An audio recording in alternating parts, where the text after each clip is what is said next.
Hello YouTube, how's it going? Razorback Piper guy here, coming at you after a pretty long hiatus from making videos, but I'm stuck at home today, couldn't go to work. As you can see behind me, here in Arkansas, we're not used to that. We got between 6 and 7 inches of snow on Monday, and most of the government buildings closed. I'm a state employee. Couldn't go into work today. Tonight, we're expected to get another, I've seen varying weather reports, 6 to 10 inches on top of what we've already got. So it's going to be a long week stuck in the house. But anyway, I'm glad to be talking to you. Little housekeeping before we get started. I am enjoying a new pipe that I recently got.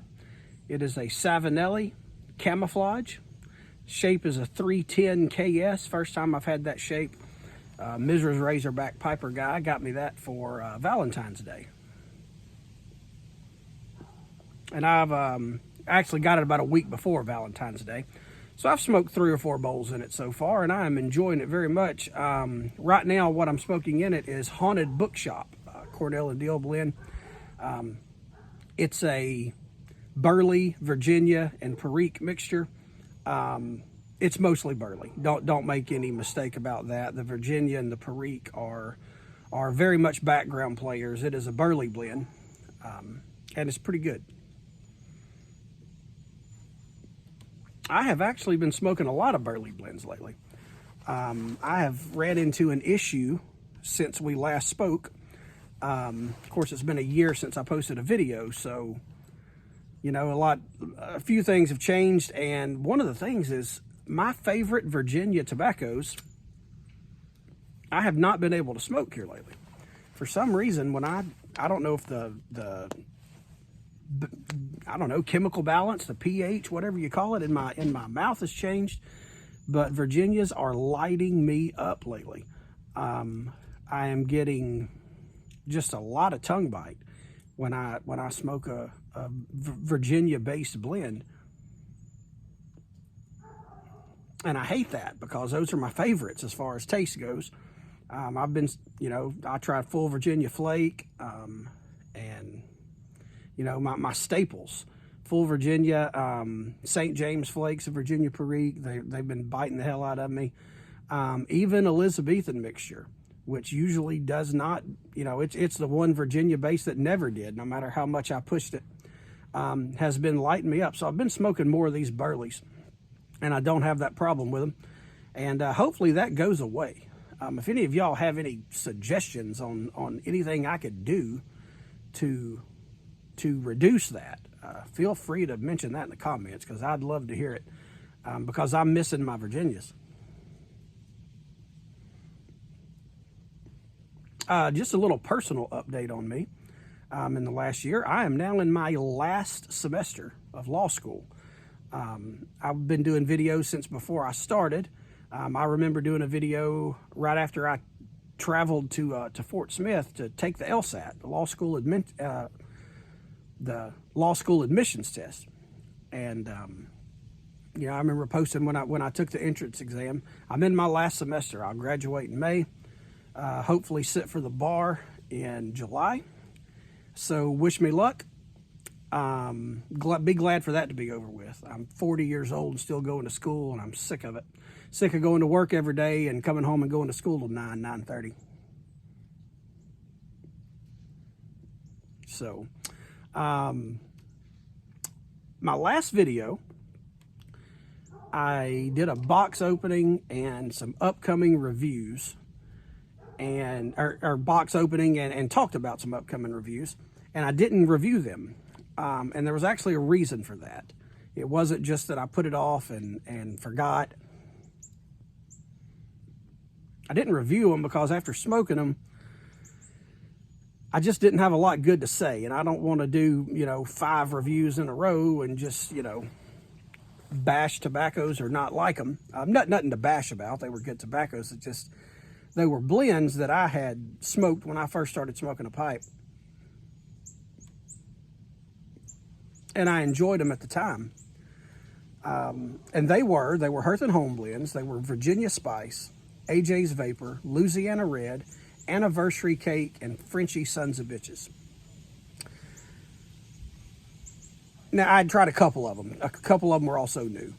I will say the Louisiana Red was pretty good. I could see myself smoking that. The rest of them, I just didn't care for anymore. There's something about Russell Letts blends with Hearth and Home. A lot of people rave about them, and you know, they sell good, and there are a lot of people, you know, among their favorites. But not mine. There's just something about the flavor profile that I just don't care for. So I didn't review them. So forgive me for that. There were two tobaccos, however, and this kind of transitions us into a little different topic. If you've been paying attention to the news as far as, you know, pipes and cigars and pipe smoking on the forums or on the Facebook pages, you know that there's been some talk, some rumor floating around about Prince Albert and Carter Hall. There's been rumors that they're not going to make them. Then there's been other rumors that they're only going to make them in the big tubs and that production stopped right now. I don't know. I don't know what the exact issue is. Obviously, I know there's been a shortage because you can't find it. But whatever the case may be with those, I have got a couple of alternatives for you if those are something you like. Two of the other Hearth and Home blends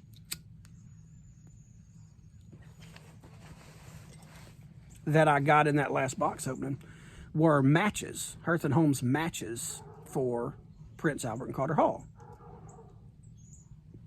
The Prince Albert match is called Prince Andrew, and the Carter Hall batch is Chatham Manor.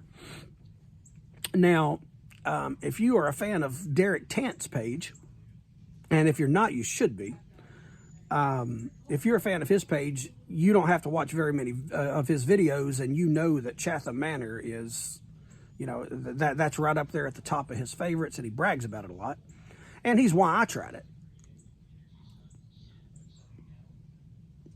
And man, he wasn't kidding. That stuff is, I think it's better than the stock Carter Hall. So try those two. I will say the Prince Andrew is a little closer to Prince Albert than the Chatham Manor is to Carter Hall. The Chatham Manor, to me, you don't get as much, I get a little bit of a chemical taste at first with Carter Hall, and I like Carter Hall. I don't mind it. But I get a little bit of a chemical taste at the beginning. Don't get that at all with the Chatham Manor. I think to my palate, the Chatham Manor may be a little sweeter, but it is so smooth and nutty and sweet, and you get that deep chocolate flavor. It is really good. And when I say deep chocolate flavor, I'm not talking about, you know, flavor like goopy Cavendish aromatics. It's not like that at all. It burns pretty clean, pretty dry. So try those two if you're a fan of Prince Albert and Carter Hall. Those two are very good. Like I said, my opinion, even better than the originals. That's all I've got, really, guys. I wanted to touch base with you, say hello, give you a little update.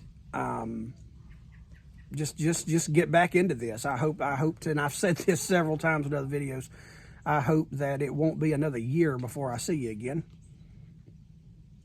But I wanted to touch base, but right now it's 18 degrees and I'm fixing to go back inside. So I'll see you next time, hopefully sooner than later. And until then, guys, go forth and do good.